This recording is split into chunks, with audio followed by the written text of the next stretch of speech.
Prefiero ser de los 12 que recogen los pedazos.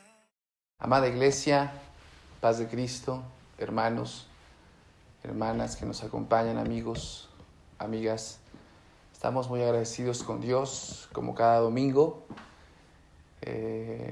dando gracias porque el Señor hasta aquí nos ha ayudado. El Señor nos ha llevado de triunfo en triunfo.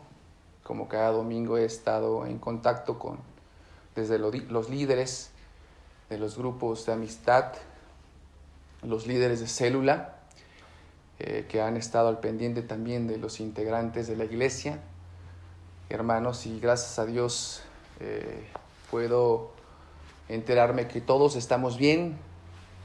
Sigamos confiando en Dios, hermanos, sigamos esperando en Dios, como vamos a analizar hoy. Yo sé que el Señor cuida de nosotros y estamos recitando como siempre y confiando en Dios en el Salmo 91. Amén, hermanos. Los amamos, es muy hermoso volver a saludarlos a todos. Hermanos, gracias. Y bueno, hermanos, sin más preámbulo, quiero que meditemos hoy en la palabra de Dios.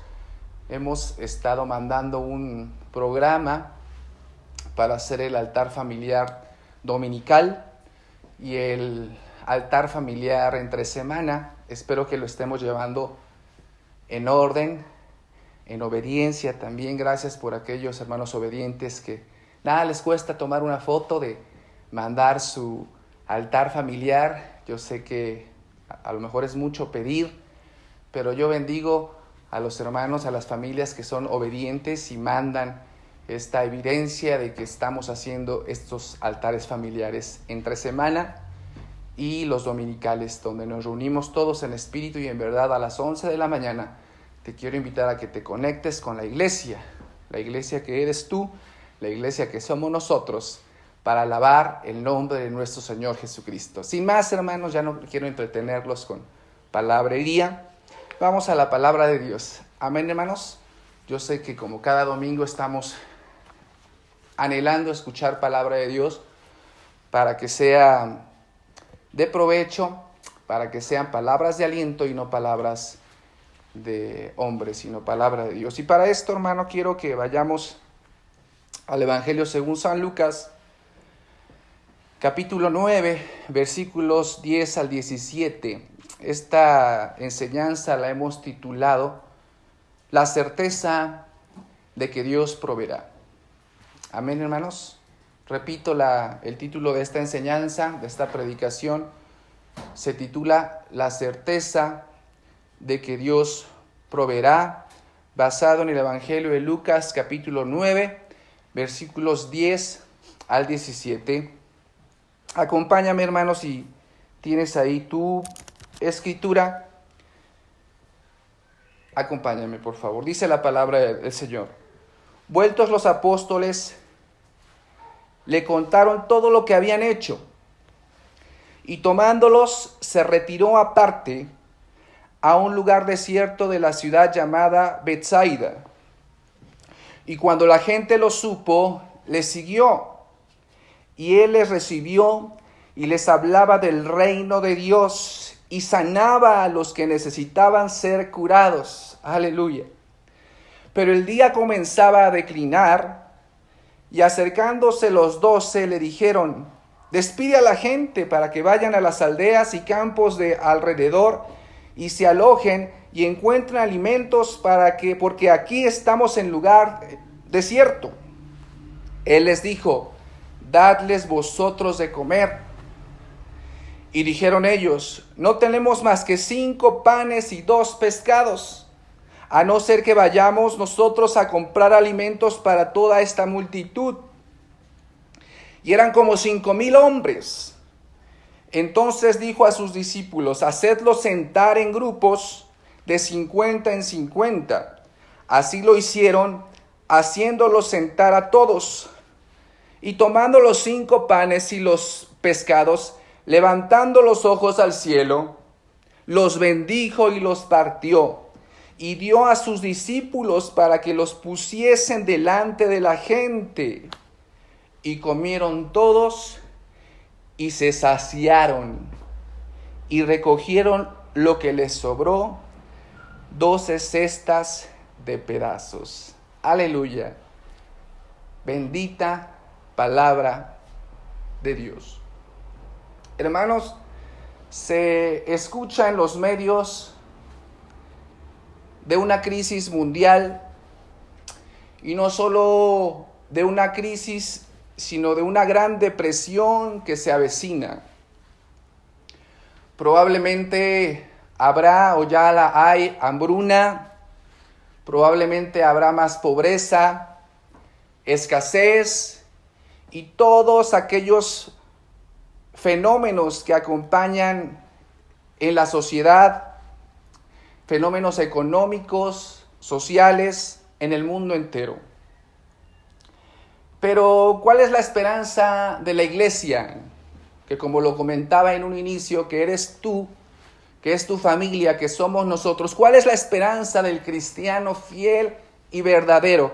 Bueno, la palabra de Dios nos dice en Romanos 8:28, y sabemos que a los que aman a Dios, aleluya, fíjate lo que el apóstol Pablo le dice a los romanos, y sabemos que a los que aman a Dios, todas las cosas les ayudan a bien. Esto es, a los que conforme a su propósito son llamados. Aleluya, gloria a Dios. Qué hermosa palabra. Qué hermosa palabra soltó el apóstol Pablo a la carta de los romanos. Yo te tengo una pregunta, hermano, iglesia. ¿Realmente amas a Dios? ¿Qué actitudes asumes para demostrar ese amor hacia Dios? ¿Lo amas? ¿Lo amamos, iglesia? ¿Lo amas, Otoniel? ¿Conoces hasta hoy el propósito por el cual Dios te llamó? O a ti, amigo, también el propósito por el cual Dios te está buscando. ¿Te ha estado buscando? ¿Lo conoces, amigo? Mira, iglesia, en estos momentos de crisis, te invito a que ames más a Dios y encuentres además ese propósito que te hará disfrutar de sus privilegios y de esa provisión en medio de cualquier desastre, en medio de cualquier fenómeno social, económico o hasta político. Quiero que hoy veamos y analicemos la porción bíblica aquí en Lucas para que te identifiques con los personajes que vivieron este hermoso milagro de provisión e identifiques quienes amaron de verdad a Jesús y vivieron el propósito de Dios en sus vidas. Mira, iglesia, hay un pasaje paralelo a este glorioso milagro referido en los 4 evangelios. Los 4 evangelios narran este hermoso milagro por el impacto en el reino natural y el impacto también en el reino espiritual. Mateo en el capítulo 14 lo narra. Marcos, el evangelio de Marcos en el capítulo 6 lo narra. Lucas en el capítulo 9, como lo acabamos de leer, que es nuestra referencia para la meditación de esta palabra en Lucas 9, y Juan en el capítulo 6. Los 4 evangelios narran este hermoso relato, este hermoso milagro. Y vemos cómo los evangelios, los evangelistas, estos hombres inspirados por Dios, que escribieron inspirados por el Espíritu Santo, denotan que Jesús no se quiso quedar atrás con los personajes del Antiguo Testamento. Sabemos que Jesús se sabía de memoria las escrituras de aquel tiempo, que eran solamente los escritos del Antiguo Testamento, y él obviamente tenía como referencia a los grandes profetas de Dios. En este caso, la porción bíblica que vamos a referir trata de el profeta Elías y Eliseo, donde estos 2 grandes profetas de Dios hicieron también un milagro similar al de Jesús. Alimentaron a la viuda de Sarepta, Elías, en momentos de hambruna, en momentos de crisis, en momentos de escasez. Y Eliseo también lo hizo, alimentando a 100 profetas de Dios ahí en el segundo libro de Reyes. Con calma puedes buscar en el capítulo 4, versículo 42 al 44. Ahí la palabra de Dios en el Antiguo Testamento, en el segundo libro de Reyes, capítulo 4, versículos 42 al 44, el profeta Eliseo en tiempos de gran hambre, como lo mencioné en la tierra, alimentó a 100 profetas, multiplicando 20 panes de primicias, sobrándoles también alimento. Sobrándoles alimento. En estos dos pasajes de la Biblia, tanto en la alimentación de los 5,000 como en la alimentación de los profetas de Dios, observamos algunos protagonistas que pudieron y vivieron estos hermosos milagros de provisión. Y quiero que hoy te identifiques con alguno de ellos. Y para esto quiero que vayamos otra vez a Lucas 9. Los primeros que aparecen en escena son los discípulos de Cristo, los discípulos de Jesús. Y hermanos, puedo hoy sacar esta revelación de la palabra aquí en Lucas 9, en todo este capítulo, que nuestro Señor Jesucristo siempre, escúchame lo que te digo, hermano, siempre tendrá prioridad de su provisión en aquellos que se preocupan por buscar hacer su voluntad y ser obedientes a sus designios y mandatos. Repito, hermano, nuestro Señor Jesucristo siempre tendrá prioridad de su provisión en aquellos que se preocupan por buscar hacer su voluntad y ser obedientes a sus designios y mandatos. Pudiera parecer esto repetitivo, hermano, y redundante en cada predicación, en cada enseñanza, pero hoy, nuevamente, aunque te parezca redundante o repetitivo, es necesario. Dios me muestra que es necesario que te lo recuerde. En el mismo capítulo 9 de Lucas nos dice de la siguiente manera en el versículo 10, donde empezamos a leer la referencia bíblica, nos dice: vueltos los apóstoles, le contaron a Jesús todo lo que habían hecho. Yo aquí tengo una interrogante. ¿Qué hicieron los apóstoles? ¿De dónde volvieron? Bueno, ahora te voy a pedir que vayamos a los primeros versículos del mismo capítulo. En el versículo 1 al 3, y después nos vamos a saltar al 6. Dice el versículo 1 al 3 del capítulo 9, y luego nos saltamos al 6. Dice la palabra de Dios: habiendo reunido a sus 12 discípulos, les dio poder para sanar enfermedades, y los envió a predicar el reino de Dios y a sanar a los enfermos, y les dijo: no toméis nada para el camino, ni bordón, ni alforja, ni pan, ni dinero, ni llevéis 2 túnicas. Y saliendo, pasaban por todas las aldeas anunciando el evangelio y sanando por todas partes. Amada iglesia, estos 12 discípulos nunca cuestionaron a Jesús, como probablemente muchos cuestionamos en la actualidad, y mucho más en estos momentos de crisis y escasez y de pandemia y de encierro. En ocasiones cuestionamos: ¿cómo es que quieres que predique tu palabra y vaya a sanar y que no lleve dinero, que no lleve pan, que no lleve 2 túnicas, etcétera? En estos tiempos donde el materialismo en el mundo entero nos ha permeado, es imposible. Es una locura, Jesús, que hoy en esta actualidad tú me mandes a hacer esto. Bueno, tal vez no le digas esto tan fuerte a Jesús de que es una locura, pero hay algunos que probablemente le dicen loco a Jesús, pero otros le pueden decir loco al líder o al mismo pastor. Estos dos estaban de regreso en el versículo 10, como lo leímos. Vueltos los apóstoles, le contaron todo lo que habían hecho. Estaban felices, estaban contentos, llenos de regocijo. Y tomándolos Jesús, dice que los tomó Jesús y se retiró aparte, porque había una multitud. Se retiró aparte a un lugar desierto de la ciudad llamada Betsaida para entablar estas experiencias de los apóstoles, estos 12, estos íntimos. Qué hermoso es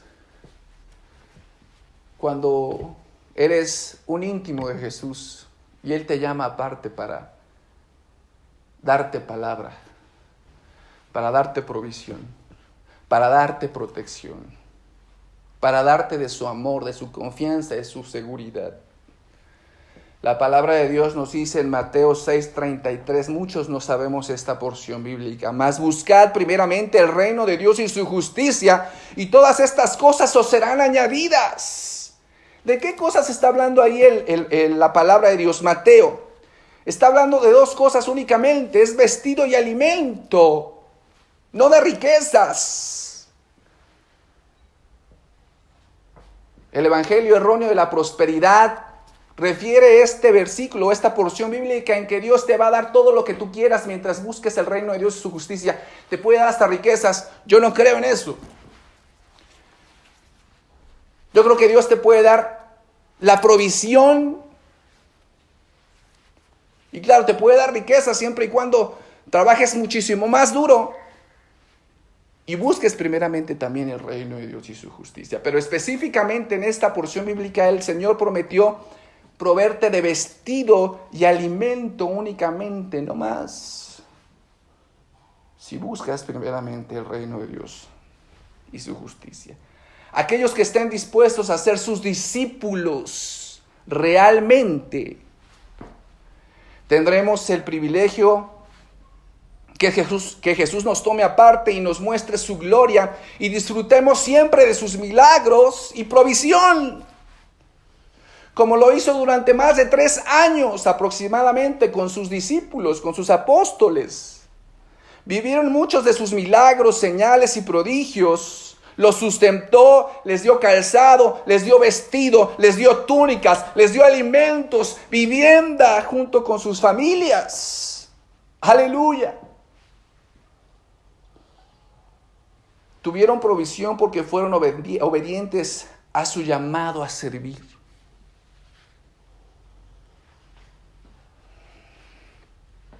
¿Estás dispuesto a asumir ese reto y ese riesgo que asumieron estos 12 discípulos de Jesús? ¿O nos comportaremos como algunos de los siguientes protagonistas que veremos a continuación? Amado hermano, esto no quiere decir que te tengas que salir de trabajar para que te dediques por completo a servirle. No, hermano. Si tú no tienes ese llamado pastoral específicamente, puedes servirle de alguna otra forma, pero poniendo como prioridad y en primera instancia a nuestro Dios.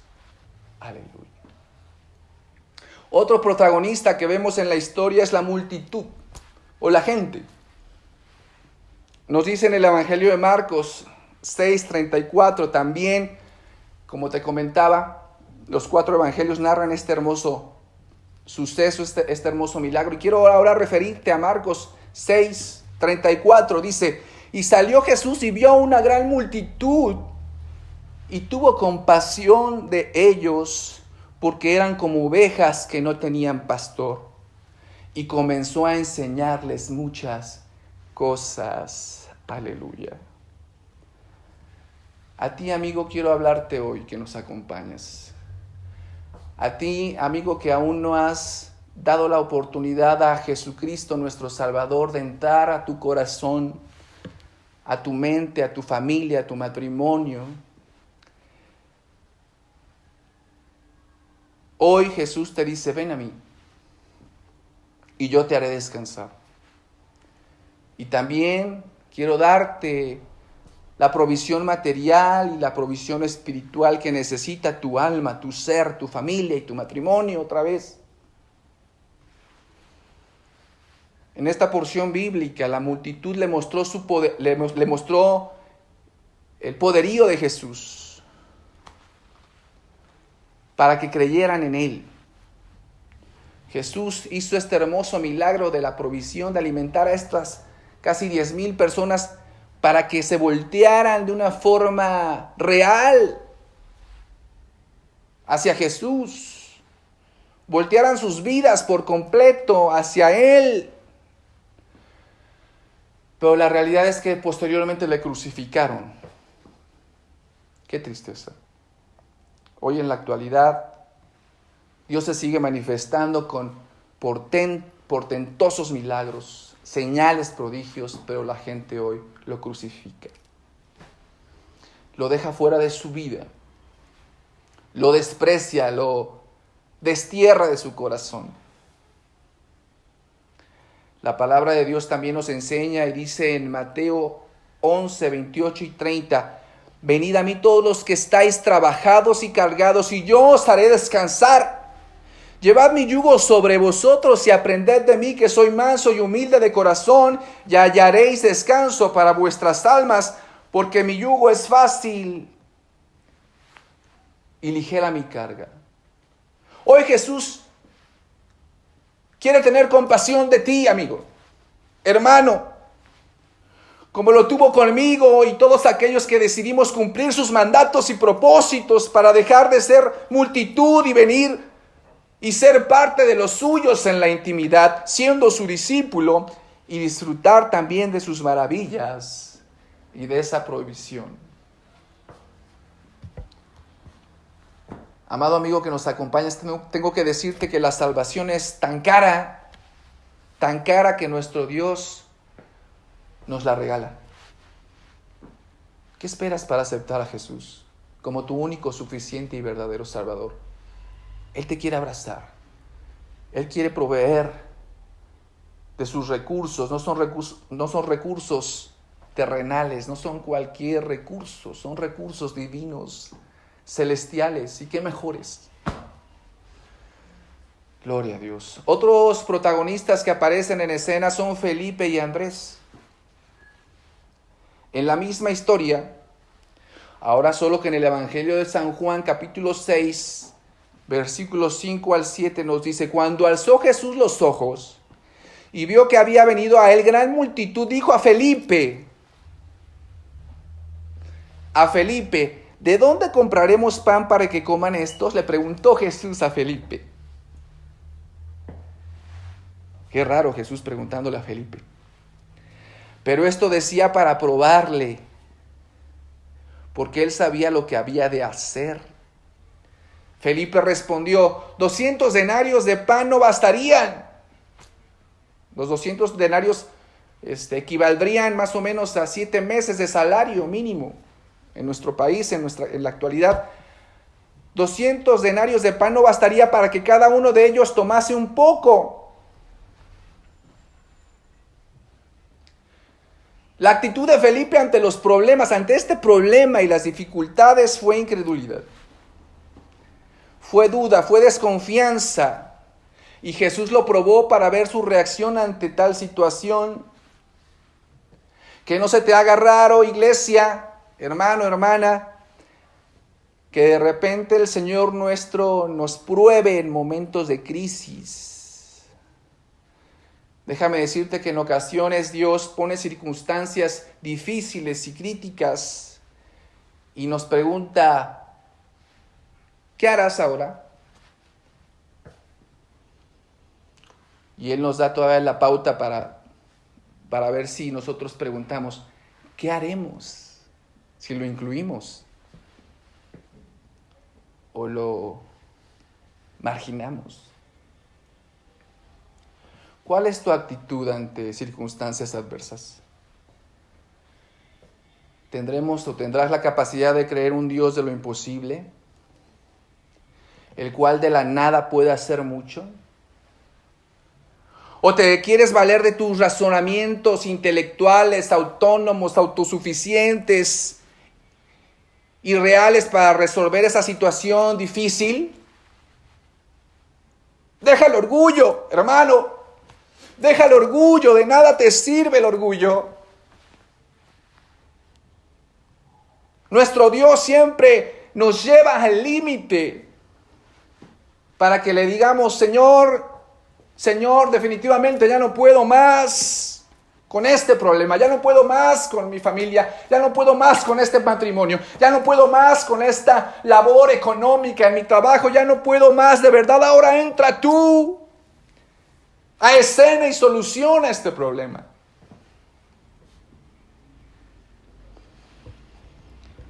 Quiero que veas la actitud ahora de Andrés ahí mismo en San Juan 6, los versículos del 8 al 9. Nos dice, uno de sus discípulos, Andrés, hermano de Simón Pedro, le dijo, aquí está un muchacho que tiene 5 panes de cebada y 2 pececillos. Aleluya, gracias a Dios por la actitud de Andrés. Tuvo una actitud contraria a la de Felipe. Trajo siempre, como siempre, un alma para Jesús. Buscó la forma en que Jesús interviniera para el milagro que posteriormente fueron testigos. Andrés creyó. Andrés confió en aquel Dios de lo imposible, en aquel Dios que todo lo puede. A Jesús nada le hubiera costado que descendiera maná del cielo, pero puso a Andrés para traer la persona indicada para darle provisión a más de 5,000 personas, 10,000 personas. Felipe y Andrés. El último protagonista que vemos en la historia es el niño que trajo la provisión para el milagro, 5 panes y 2 pescados. Algunos comentaristas y eruditos bíblicos dicen que la multitud en esta ocasión sí llevaba comida, pero no la mostraban y no la querían sacar por egoísmo.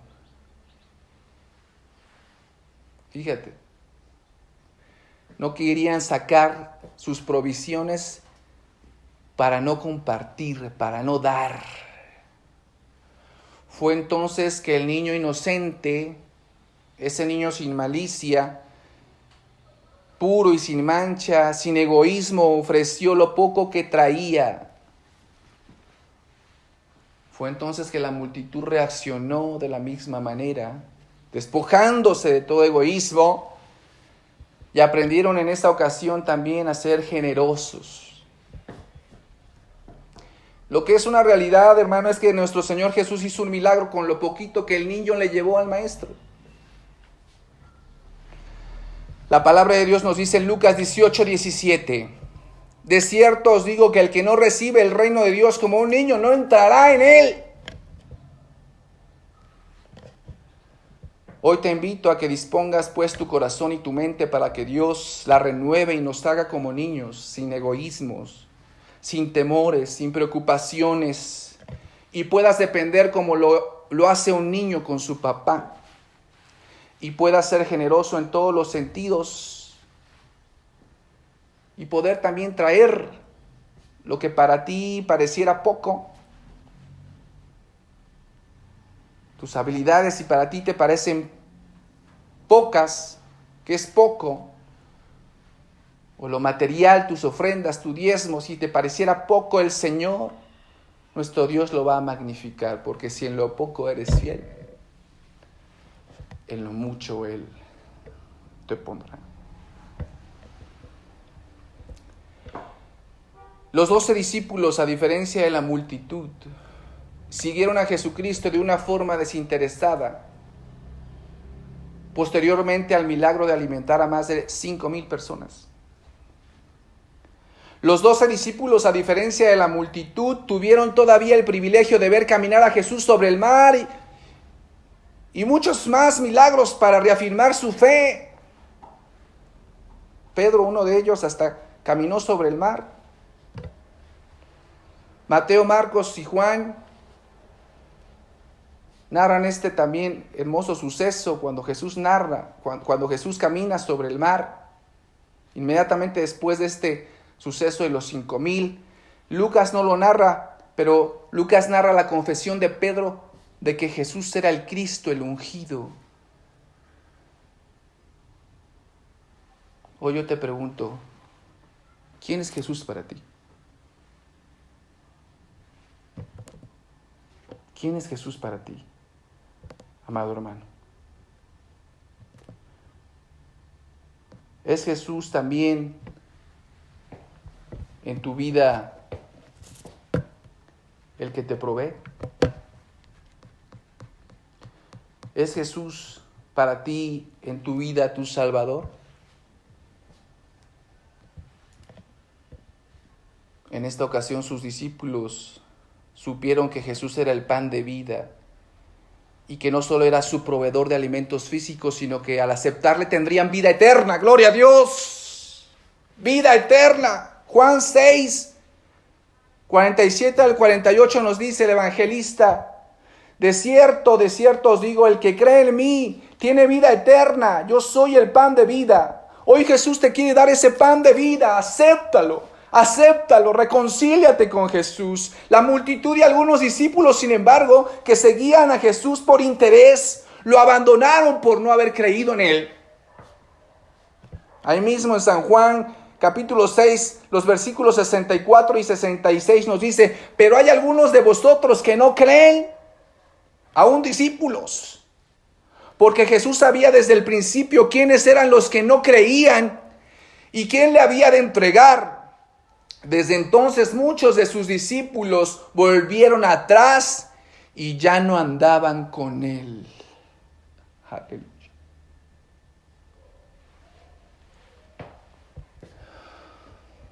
¿Tú prefieres ser uno de sus 12 discípulos?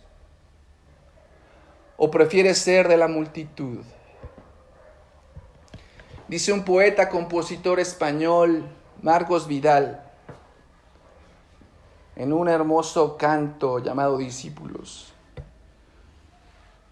no quiero ser de los 5,000 que disfrutan el milagro. Prefiero ser de los 12 que recogen los pedazos. ¿Quién elige ser? ¿Un discípulo de verdad? ¿O prefieres ser del montón, de la multitud, de esos discípulos que solamente seguían a Jesús por interés, sin haber creído? Hoy quiero que te pongas de pie, quiero orar contigo, quiero hacer una oración para que Dios hoy provea y Dios ponga en tu corazón esa certeza de que en estos momentos de hambre, de pobreza, tal vez de angustia, de crisis, tú tengas la plena confianza de que Dios proveerá. Señor Jesús, Dios del cielo y de la tierra, mira, Padre, hemos analizado este hermoso milagro, este hermoso y glorioso milagro donde tú alimentaste, Padre Celestial, a esta multitud.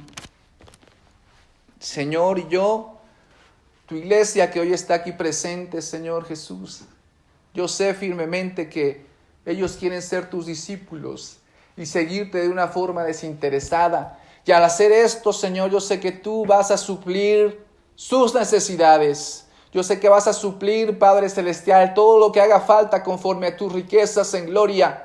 Señor Jesucristo, yo sé que suplirás el vestir, el calzar, el alimentarse, Señor Jesucristo, y que esas provisiones, esas alacenas en este tiempo de cuarentena o el tiempo que se alargue, Señor, tú, Padre, rebosarás, Padre, como esas tinajas en la viuda, allá en el milagro de Elías. Señor, el aceite fluirá y no se acabará, Padre Celestial. Yo lo creo y lo creemos, Padre, pero siempre, Señor, hay una premisa, hay una condición. Y esa condición es buscar primeramente tu reino. Predicar al desvalido, predicar al que está desamparado, al que está lejos de ti, a nuestros familiares, a nuestros vecinos, a la comunidad entera, al mundo entero, Padre Celestial. Y así, Señor Jesús, tú proveerás siempre. En el nombre de Jesús. Amén. Amén. Así como estás de pie, hermano, quiero que vayas a Malaquías capítulo 3, versículos 10 al 12. Dice de la siguiente manera: traed todos los diezmos al alfolí, y haya alimento en mi casa. Y probadme ahora en esto, dice Jehová de los ejércitos, si no os abriré las ventanas de los cielos y derramaré sobre vosotros bendición hasta que sobreabunde. Reprenderé también por vosotros al devorador, y no os destruirá el fruto de la tierra, ni vuestra vida en el campo será estéril, dice Jehová de los ejércitos. Y todas las naciones os dirán bienaventurados, porque seréis tierra deseable, dice Jehová de los ejércitos. Y la iglesia dice, amén, amén, amén. Hermano, quiero que prepares hoy tus ofrendas, tus diezmos. Voy a dar algunos breves segundos. Quiero orar, hermano, de una forma retroactiva, porque ha habido hermanos muy obedientes, muy diligentes, que han estado entregando sus ofrendas a sus líderes. Y estos líderes, bueno, me han hecho de conocimiento qué hermanos, qué familias, qué es la mayoría. Yo los bendigo por su diligencia, por su obediencia. Y si tú tienes alguna duda, hermano, de cómo hacer entrega de estas ofrendas, de estos diezmos, de estos reportes, de tus altares familiares entre semana y tus altares familiares, tus reportes de tus altares familiares dominicales, comunícate con tu líder, o si no directamente con tu servidor. Prepara tus ofrendas y tus diezmos, hermano. Hoy quiero orar por ellos, para la honra y gloria de Dios. Ahí donde estás, inclina tu rostro. Señor Jesús, mira, Padre Celestial, hoy he comprendido a través de tu palabra que tú eres mi provisión, que eres tú mi proveedor. Quiero traer, Señor Jesús, en gratitud, en estos momentos de escasez, tal vez en estos momentos de prueba, Padre, de lo mucho que me has dado, de lo poco que me has dado. Quiero ser obediente, Padre Celestial. Yo sé que tú hoy ya no prefieres sacrificio, tú lo que prefieres es mejor obediencia, Padre. Yo sé que tu iglesia ha sido obediente. Ha habido uno que otro despistado, Señor Jesús, que a lo mejor no lo ha hecho por condiciones exógenas o que desconozco. Padre, yo te pido que pongas hoy en sus corazones, Padre, ese corazón de obediencia, y puedan traer hoy, Señor, ahí en ese altar familiar donde están en su hogar, en esa charola que ponen para depositarlos, Señor Jesús, esas ofrendas y esos diezmos. Bendícelos de una forma sobrenatural, multiplícalos, Señor, conforme a su fe, Padre Celestial. Que comprendamos que la ley de la siembra y la cosecha, Señor, es una realidad, y que podemos vivir confiados en que tú proveerás. Bendice a las familias, provee, Señor Jesús, esos recursos económicos, esos recursos en sus despensas, la canasta básica. Te lo pido en el nombre glorioso de Jesús. Amén. Amén. Iglesia, me dio mucho gusto, como siempre, saludarlos a todos. Seamos pacientes, seamos obedientes a nuestras autoridades. Yo sé que esto pasará, hermanos. Mientras tanto, te puedo asegurar que todo va a estar bien, y que en algún momento nos vamos a poder abrazar, nos vamos a poder alegrar juntamente, alabando el nombre de Cristo otra vez cada domingo, y todo volverá a la normalidad. Hermano, mi deseo es que el Señor te bendiga. La gracia de nuestro Señor Jesucristo sea con todos vosotros. Amén. Dios te bendiga.